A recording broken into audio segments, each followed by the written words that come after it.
সম্রাট আব্দুল করিমকে নিয়ে আমরা ওন করি, আমরা ওনাকে ধারণ করি এবং যার প্রেক্ষিতে আমরা এই আয়োজন করেছি।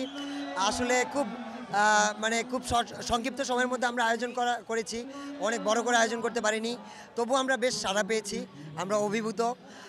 সামনে আমরা আমাদের দর্শকদের এই সাড়া আমাদেরকে সামনে বড় আয়োজন করতে এবং এই আয়োজনটিকে নিয়মিত করে আয়োজন করতে আমাদেরকে উৎসাহ উদ্দীপনা যোগাবে।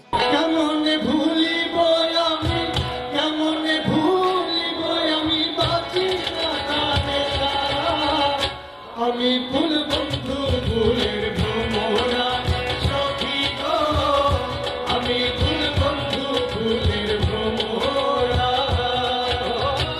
কেমন ভুলিব আমি, কেমন ভুলিব আমি বাঁচি না তারে ছাড়া, আমি ফুল বন্ধু ফুলের ভ্রমরা সখী গো, আমি ফুল বন্ধু ফুলের ভ্রমরা।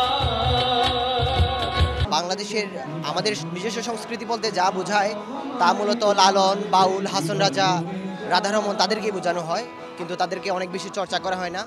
আমরা সেই আঙ্গিকেই আমাদের নিজস্ব সংস্কৃতিকে মূল ধারায় নিয়ে আসার জন্য আব্দুল করিমকে স্মরণ করছি এবং আব্দুল করিম তার জীবনদশায় তার যে গানগুলা রচনা করেছেন সেগুলো বাংলাদেশের জন্য অনেক দামি কোনো সম্পদ এবং সেই সম্পদ আমাদের ঢাকা বিশ্ববিদ্যালয়ের ক্যাম্পাস সেই সারা বাংলাদেশকে ধারণ করার যে প্রবণতা, সেই প্রবণতা থেকেই আমরা আব্দুল করিমের স্মরণ উৎসবে আজকে তার একক গানের অনুষ্ঠানের আয়োজন করেছি।